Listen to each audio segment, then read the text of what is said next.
चलो बच्चों, आपको एक कहानी सुनाता हूँ जिसका शीर्षक है सरल। बच्चों, जीवन में सरल होना बहुत ज़रूरी है।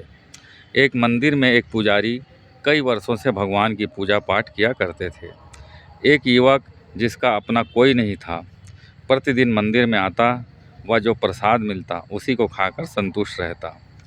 प्रतिदिन युवक के मंदिर आने से पुजारी से उसकी अच्छी जान पहचान हो गई। एक दिन पुजारी के मन में यह विचार आया कि ये युवक रोज़ मंदिर आता है, वह यहीं का प्रसाद ग्रहण कर संतुष्ट रहता है। इसका राज जानने के लिए पुजारी ने युवक से कहा, मैं 3 दिनों के लिए कथा करने पास के गांव में जा रहा हूं। तुम 3 दिन बाद ही मंदिर आना। पुजारी की यह बात सुन युवक विचलित होकर पुजारी से कहा, मैं 3 दिन क्या करूंगा? कहाँ का प्रसाद खाऊंगा? भूख प्यास से मेरी क्या स्थिति होगी? तब पुजारी ने कहा, तुम आना व स्टोर रूम से जो ज़रूरत हो ले लेना, खुद बना लेना व भगवान को पहले भोग लगाना, उसके बाद खुद प्रसाद ग्रहण करना। मरता क्या ना करता। युवक ने ठीक है पुजारी जी कहा। दूसरे दिन जब युवक मंदिर आया तो मंदिर में कोई नहीं था। उसने स्टोर रूम से दाल चावल निकाल कर खिचड़ी बनाई। जैसे ही खिचड़ी बनी, युवक खाने के लिए खिचड़ी निकाली। तब पुजारी की बात याद आई, पहले भगवान को भोग लगाना है। युवक भूख प्यास से व्याकुल था। उसके मन में विचार आया, क्या झमेला है, ये पुजारी मुझे कहाँ फंसा दिया।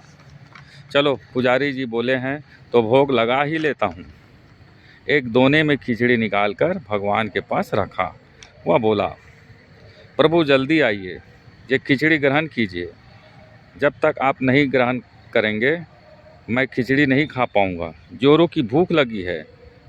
1 घंटा हो गया खिचड़ी को भगवान के पास रखे, किंतु भगवान नहीं आए।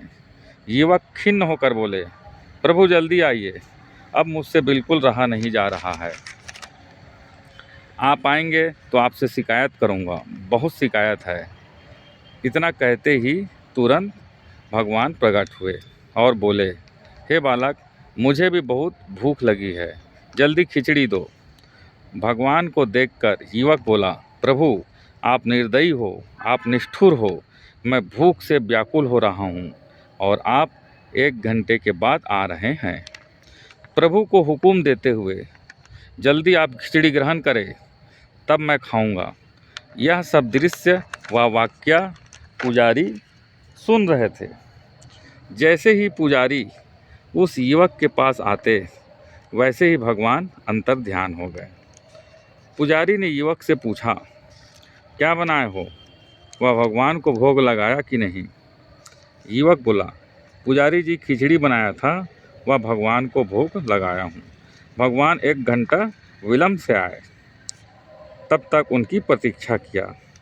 अभी तो भगवान से बात किया हूँ, कहाँ चले गए? जाने दीजिए, मुझे पेट पूजा करने दीजिए। पुजारी अब ज़ोर ज़ोर से रोने लगा। वह भगवान से कहने लगा, प्रभु मैं कई वर्षों से आपकी सेवा कर रहा हूँ, किंतु आज तक आपने मुझे दर्शन नहीं दिए, और यह युवक जो आपकी कदर नहीं कर रहा है उनको दर्शन दिए। पुजारी के बार बार विलाप करने से आकाशवाणी हुई, हे पुजारी, तुम जरूर कई वर्षों से मेरी सेवा कर रहे हो, लेकिन तुमने पूर्ण रूपेण मुझ पर विश्वास नहीं किया। अभी भी तुम्हारे मन में ऊंच नीच, छल कपट, छोटे बड़े का भाव है, जबकि यह युवक का मन बिल्कुल साफ व निर्मल है। यह युवक सरल सरल और सरल है, इसलिए कहा गया है, कृष्ण कृष्ण सब कहे, ठग लुटेरे और चोर। कृष्ण कृष्ण सब कहे, ठग लुटेरे और चोर, और बिना प्रेम रिझे नहीं नटखट नंद किशोर।